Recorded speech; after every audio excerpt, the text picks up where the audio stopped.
into First Take. Appreciate you starting your week with us alongside Skip Bayless. I'm Molly Karam. Stephen A. joins us from New York City. Gentlemen, I hope you both had a wonderful weekend. Good morning. Good morning. Good morning. How y'all doing? Good. Let's get to it. We have a lot to get into. Coming up, Grammy Award-winning rapper and friend of the program, Lil Wayne, will join the desk. Looking forward to him debating the guys, getting into some hot topics. But first, we kick things off in Green Bay, where Packers wide receiver Jordy Nelson left Sunday's game against the Steelers with what the team fears is a torn ACL.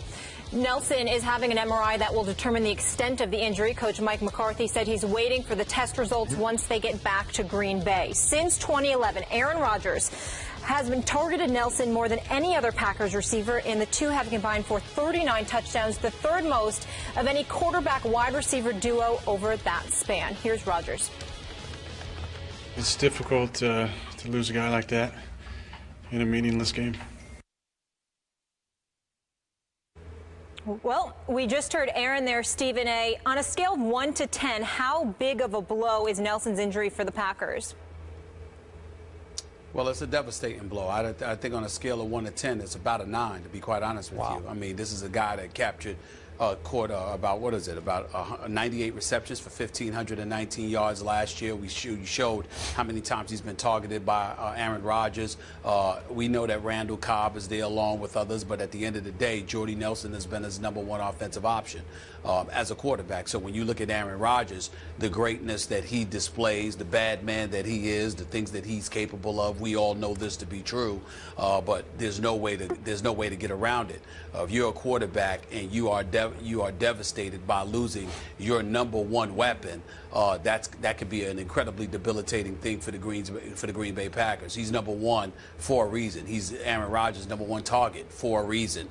Even though Randall Cobb can admirably fill in to some degree in terms of playing that role, transitioning to #1, it's not going to be the same when he doesn't have Jordy Nelson on the other side as a wide out to feed off of. So I think this is a devastating blow for the Green Bay Packers. I don't think it's enough to limit them from getting to the playoffs, but I do think it's enough to get in the way of their Super Bowl aspirations. Wow. I am shocked you went to 9. I was trying to predict in my head where you might go. I thought you might go 1 because of that bad man that is Aaron Rodgers. I thought maybe you'd just say, hey, it's Aaron Rodgers. He'll make anybody a star. He can make do with Davante Adams, whoever else it is at #1. But I never say that about anybody in football, because the bottom line is that you can only throw it. An individual has to get open. If they can't get open, it doesn't matter. Well, I'm not going to back off what I wrote down on my paper here. I'm going to go to an 8 because I do have two counts of respect for Aaron Rodgers. I do think he'll be pretty great, but maybe not that great without this guy. And my bottom line to this discussion is the Green Bay Packers with Jordy Nelson should have been the favorites to win the NFC, even though I still love my Dallas Cowboys chances. But I would give you they should be the on-paper favorites with Jordy. Without him, they're still going to make the playoffs. But they cannot win the NFC without Jordy Nelson. That's just me. That's my bottom line to this discussion, because Jordy Nelson had a wavelength connection with this quarterback, a trust factor, a rapport that I'm not sure I see anywhere else in the league. I sometimes see it with Romo and Jason Witten, but obviously Jason Witten isn't the game breaker that Jordy Nelson is, because Stephen A., last year, Jordy Nelson was tied for the lead in the NFL with catches over 40-plus yards. He had 7. Those are game-breaking catches, and I can remember a bunch of them that cost me in games I was rooting against Jordy Nelson. You pointed out the 98 catches. That was a career high last year, and he was targeted the 4th most times in the NFL by his quarterback, Aaron Rodgers. So clearly, the trust factor, it's just going to be gone, because, to me, I like Davante Adams. I like his talent. I could even argue he has #1 receiver talent. I'm not sure about the intangibles. I'm not sure about him catching the pass at the moment. He seems to drop too many balls to me. And yet, last year in the shadows, as the #3, the third wheel receiver, I thought Davante Adams was really good because he could thrive in the shadows. Well, if he's now the #1 receiver, the #1 wideout, because to me, Randall Cobb is a 5'10" slot receiver. That's where he's going to do his most damage.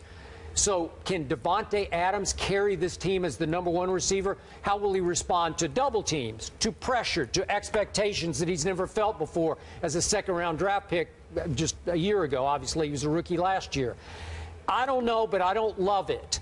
And I look down the line, that Ty Montgomery they just rave about, and there's one other X factor here, Stephen A., that I'll throw at you. I don't know if you remember Jared Abbrederis when he was at Wisconsin, but I loved him.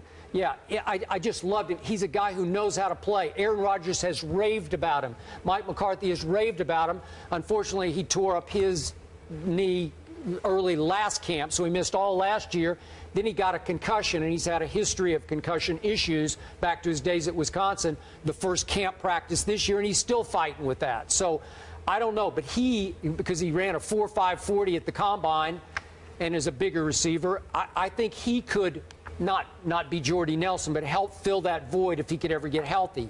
But still, is it enough filling of the void to get them over the top in the NFC? I don't think so. I think this is a huge damaging blow to their ultimate goal of getting back to a Super Bowl. Yeah, we agree. No question. I can't argue with anything that you said. Okay, and let me throw this at you.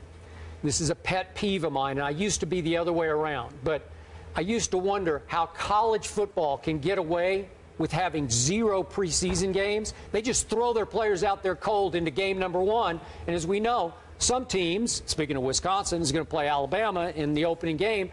They have no preseason work at all against anyone other than themselves. I've advocated before maybe college deserves to have one scrimmage against somebody nearby them, maybe even a rival. Just go scrimmage for a day. But in this case, 4 preseason games. Once upon a time it was 6. But I'm just getting sick and tired as a huge NFL fan of seeing this kind of thing happen in the second preseason game. It just makes me sick because it's freakish. I totally know, agree. But it's just too much. It's too many. I totally agree. Yeah. But here's the other thing that I would throw out. Skip, when these teams are scrimmaging one another, usually they put on shoulder pads and a helmet, but they hit high and they don't hit low. Yep. In scrimmages, right? How come that can't be? And the quarterback's off limits, obviously. Yeah. That's right. Ahead. Yeah. How come that can't be the case in preseason? I can tell you why. What's wrong with that? Because you can't sell that to the public. And if you're making your constituency, your season ticket holders, buy 2 home preseason games, think of the added revenue you're getting.